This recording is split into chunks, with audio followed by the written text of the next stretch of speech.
What's up, Star Wars fans? Today I want to talk about the Book of Boba Fett and what we might get at the very end of Episode 7. And that, of course, is an end credits scene, just like we got at the end of The Mandalorian Season 2. And I think most people are thinking that if there is going to be an end credits scene in the Book of Boba Fett, well, that it would make sense for it to be leading up to The Mandalorian Season 3. Because that is, after all, John and Dave's next big project when it comes to the Mandoverse. And today, being the Star Wars speculator I was thinking about what that end credits scene would look like, especially since the Mandalorian himself, Din Djarin, is already in the Book of Boba Fett, and the narrative that he's part of in the story is certainly already setting up the Mandalorian Season 3. And while I thought that maybe Luke Skywalker showing up and handing baby Grogu back to Din Djarin, that might actually happen in the end credits scene, not in the show The Book of Boba Fett itself. Which in one way is disappointing because we wouldn't get Luke Skywalker in action kicking ass like we all want to see, but on the other hand, it would mean that Din Djarin and Boba Fett wouldn't be overshadowed by Luke Skywalker. But again, that end credits scene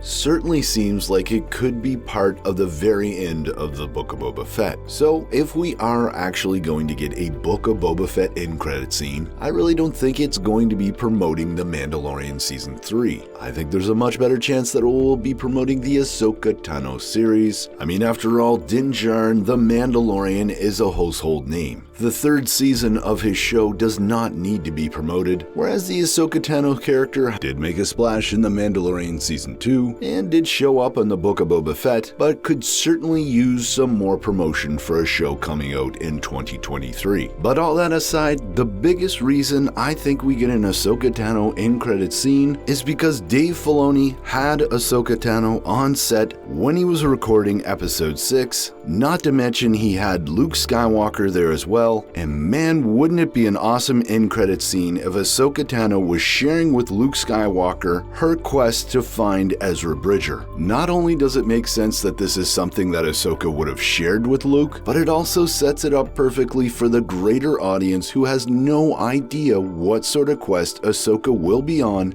in her series. Ahsoka could once again mention the name Grand Admiral Thrawn, and at that point we could even cut to a scene with Grand Admiral Thrawn and whatever it is he's doing in the known galaxy. Maybe he does have Ezra Bridger as a prisoner, maybe he is creating some sort of clone army, or maybe him and his Imperial remnant are stationed on what is left of Mandalore. Anyway, Star Wars fans, keep in mind that I have no idea if there's going to be an end credits scene at the end of Book of Boba Fett, but hey, I just wanted to share some speculation with you today, so thanks for watching. As always, I'm Mike, and may the force of others be with you.